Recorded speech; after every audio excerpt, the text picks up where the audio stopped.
Guys, welcome back to my channel. So आज का video बहुत ही इन्फॉर्मेटिव है। अगर आपका बच्चा 3 साल से छोटा है तो ये वीडियो आपके लिए बहुत ही यूज़फुल होने वाला है, बिकॉज आज मैं आपके साथ टोडलर करिकुलम शेयर करने वाली हूँ। मतलब कि 1 से 3 साल के जो बच्चे होते हैं उनको आप कौन सी एक्टिविटीज़ कराएं और उनको क्या क्या सिखाएं जिससे आप उनको प्री स्कूलिंग के लिए तैयार कर सके। नाउ मेरी बेटी अभी 2 साल 8 महीने की है और मैं उसे मॉन्टेसरी वे में रेस कर रही हूँ। हमारे पूरा घर का जो एनवायरनमेंट है, टॉयज़ है, रिसोर्सेज है, उसे मैं बहुत ही केयरफुली सिलेक्ट करती हूँ। सो आज मैं आपको डिटेल में बताऊंगी कि 2.5 साल तक उसका मॉर्निंग रूटीन कैसा रहा है, मैंने उसे कौन सी एक्टिविटीज़ कराई है, कितनी कैटेगरीज़ को हमने इंक्लूड किया है और जिससे उसकी जो लर्निंग है उसे हम प्रमोट कर सके। So our first activity is related to colour recognition. Around 18 months बच्चे बेसिक कलर्स को सीखने में इंटरेस्ट दिखाते हैं। सो जितना आप उनको फ्रिक्वेंट एक्सपोजर दोगे, जितनी उनको अपॉर्चुनिटीज़ प्रोवाइड करोगे, उतने अच्छे से वो अपनी ये स्किल को इम्प्रूव कर सकते हैं। So what I try to do every week, I try to provide various puzzles. I also try to make DIY activities, मैं बुक्स को यूज़ करती थी और डे टू डे लाइफ में जितने भी ऑब्जेक्ट्स होते हैं उस पर भी आप बात कर सकते हो कि उनके कलर्स क्या है। So it's a fun activity for toddlers and 2 या मैक्सिमम 2.5 साल तक बच्चे ऑलमोस्ट सभी कलर्स को रिकग्नाइज करना सीख लेते हैं। सो यहाँ पे मैंने एक वुडन पजल को यूज़ किया है and it's a very good quality puzzle. इसमें primary, secondary and even golden silver तक के कलर्स आप बच्चे को सिखा सकते हैं। So second is shape recognition. It's a precursor to early maths. आप बच्चे को नंबर्स और लेटर्स को सिखाने से पहले शेप सिखाते हैं एंड यहाँ पे मेरे 2 गोल थे। एक तो शेप्स को आइडेंटिफाई करना सीखना और उसे बोलना सीखना। सो मैंने यहाँ पे 2 मेथड्स यूज़ की है जो आप देखोगे कि जिससे मेरी बेटी ने शेप्स को रिकग्नाइज करना भी सीखा और उसको बोलना भी सीख लिया। Can you tell me which shape is this? Oval. This one? Triangle. Green triangle. Green triangle. This one? Circle. Which color? Yellow circle. Yes, yellow circle. Can you put circle into the bowl? Can you put rectangle? Can you put semicircle? Can you put oval? Can you put triangle? And can you put square? Number recognition and practice counting is another very important activity to teach your little one. सबसे पहले आप छोटा सा goal set करिए। पहले मैंने 1 to 5 तक ही गोल बनाया था, उसके बाद 1 to 10 की हमने प्रैक्टिस की and right now my daughter is counting up to 20। सो इसके पहले मैं आपको एक वीडियो रेकमेंड करना चाहूँगी जो मैंने कुछ दिन पहले ही बनाया था। सो वो एक बेसिक वीडियो है, मतलब कि एज अ पेरेंट आप अगर जानना चाहते हो कि आपको काउंटिंग कैसे सिखानी है, कहाँ से स्टार्ट करना है, तो घर पे ही कुछ मटीरियल्स को यूज़ करके आप बच्चों को काउंटिंग की प्रैक्टिस स्टार्ट करवा सकते हैं। सो वो वीडियो ज़रूर चेकआउट करना। नाउ इस पज़ल में ये एक वुडन कार्ड है और इसमें कुछ फ़िश के काउंटर्स हैं। Now it is a tricky puzzle because her fish की पैटर्न इसमें अलग अलग है। तो 2 बेनिफिट्स मिलते हैं इससे। सबसे पहले बच्चे को उसकी पैटर्न को भी पहचानना है और उसके बाद फ़िश को काउंट करना है। 1 2 3 4 5 6 7 8 9 10 fish.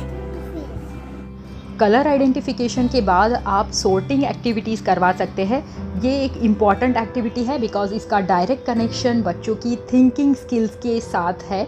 बच्चों को सोचना पड़ता है और उनकी ऑब्जर्वेशन पावर भी बढ़ती है, उनकी विजुअल परसेप्शन स्किल्स जो है वो भी इंक्रीज़ होती है। सो यहाँ पे हम कलर की सॉर्टिंग की प्रैक्टिस करवा रहे हैं और इसमें कई बार हम छोटे छोटे ऑब्जेक्ट्स यूज़ करते हैं, तो आपको थोड़ा सा सुपरविजन रखना होगा, अदरवाइज़ ये बहुत ही बेनिफिशियल एक्टिविटी है। यहाँ पे आप देख पाओगे कि चाइल्ड साइज चेयर और टेबल है जिससे एक कंट्रोल आ जाता है और बच्चा जो है अपनी एक्टिविटी पे फोकस करता है, वो डिस्ट्रैक्ट नहीं हो जाता।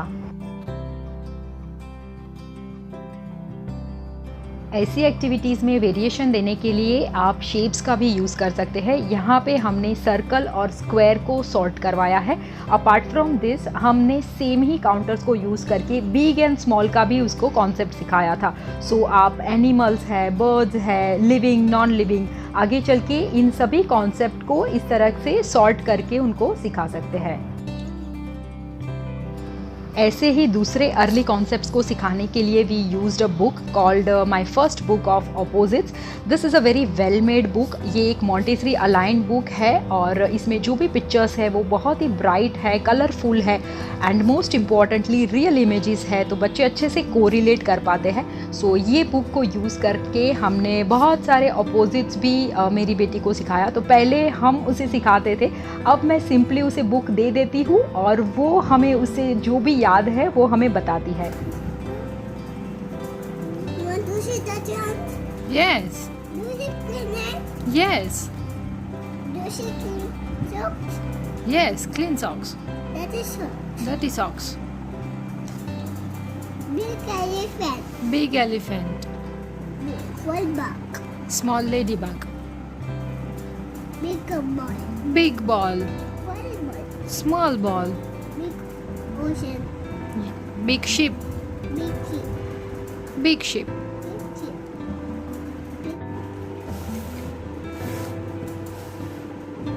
Baby's happy. Baby's crying. Yes.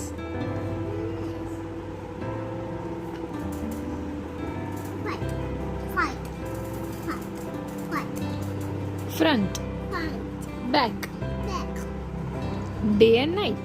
Right. This is dry. This one. And this is Mine become red. wet.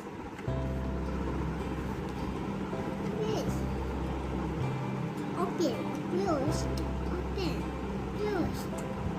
Doors open. Yes. Doors closed. Another important activity is to teach them about body parts. इससे बच्चों में self awareness आती है और इसके लिए हमने एक बास्केट प्रिपेयर किया था जिसमें हमने एक बेबी रखा है एज अ प्रॉप और एक छोटी सी board book. So this is from Dreamland Publications और इस बोर्ड बुक में बहुत इंटरेस्टिंग पिक्चर्स है, रियल इमेजेस है। सो पहले एक टाइम था जब उसे खुद से ही इस बुक को यूज़ करना बहुत अच्छा लगता था और वो मुझे पूछती थी या फिर पॉइंट आउट करती थी, हम पॉइंट आउट करते थे। So labeling is another way you can teach a lot of things. उनकी वोकेबलरी को आप इंक्रीज़ कर सकते हैं। डे टू डे लाइफ में भी आप जो भी ऑब्जेक्ट्स उनको अच्छे लगते हैं, उनको जिनमें इंटरेस्ट है, उसको आप लेबल कीजिए। Tummy. This is tummy. Eyes. Eyes. Eyes. Eyes. Nose. Nose. Lips. Lips. Ears. Ears. Neck. Head. Legs. Legs. Hand. Hand.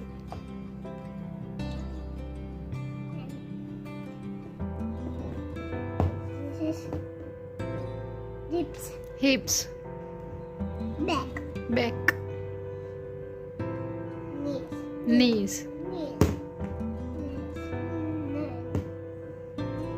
Foot. Foot. Foot.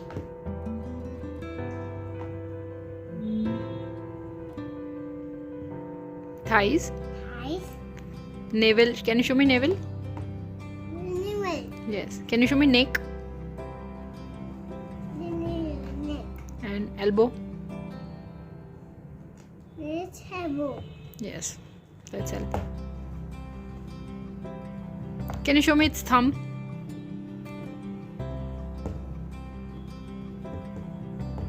thumb. Yes. Another activity to improve their vocabulary is to introduce them various kind of puzzles. So इससे भी उनकी vocabulary अच्छी होती है, इससे उनकी hands on learning होती है। So हमारे पास बहुत अलग अलग टाइप के puzzles है, कुछ wooden है, कुछ कार्डबोर्ड के है, कुछ हम घर पे खुद बनाते हैं। So थीम के अनुसार भी हम यूज़ करते हैं और ये डिपेंड करता है कि श्रेया का अभी करंट इंटरेस्ट कौन सा है। तो अभी राइट नाउ हम ड्रेसिंग स्किल्स पर फोकस कर रहे हैं। सो लाइक बॉयज़ के कपड़ों के नाम, गर्ल्स के कपड़ों के नाम, तो इसके रिलेटेड हमने एक पज़ल को सिलेक्ट किया है and she is working on this. So next is a very fun activity and that is to teach your little one about nursery rhymes. इसके लिए मैंने बहुत सारे फेल्ट के प्रॉप्स तैयार किए हैं और ये एक फाइल फोल्डर है जिसे मैं सेपरेटली सभी प्रॉप्स को रखती हूँ. This is for 5 little frog. ये एक छोटा सा बान है तो फार्म एनिमल्स की रिलेटेड ओल्ड मैकडोनाल्ड और वो सब नर्सरी राइम्स हम प्रैक्टिस करते थे. And this is for twinkle twinkle little star, 5 little ducks. So ऐसे आप प्रॉप्स बना के एक इंटरैक्टिव सेशन बच्चे के साथ बना सकते हैं. अपार्ट फ्रॉम दिस आप छोटे छोटे जो फिंगर पपेट्स होते हैं, मेरे आगे की वीडियोस में मैं ये बता चुकी हूँ आपको. सो ये आप घर पे भी बना सकते हैं और ऐसे पपेट्स को देख के, आपके एक्सप्रेशंस को देख के बच्चों को बहुत अच्छा लगता है और वो बहुत फटाफट से नर्सरी राइम सीख लेते हैं.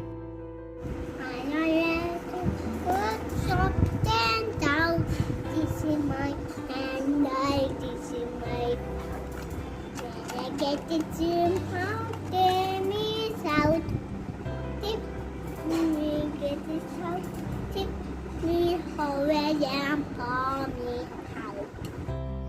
इमोशंस को सिखाने के लिए सबसे पहले आप लेबलिंग करना स्टार्ट कर दीजिए. आपको बातें करनी है, आपकी खुद की फीलिंग को बताना है. अगर आप उनको कुछ दे रहे हो, वो खुश हो रहे हो, तो आप उनको बता सकते हैं कि ओके यू आर हैप्पी.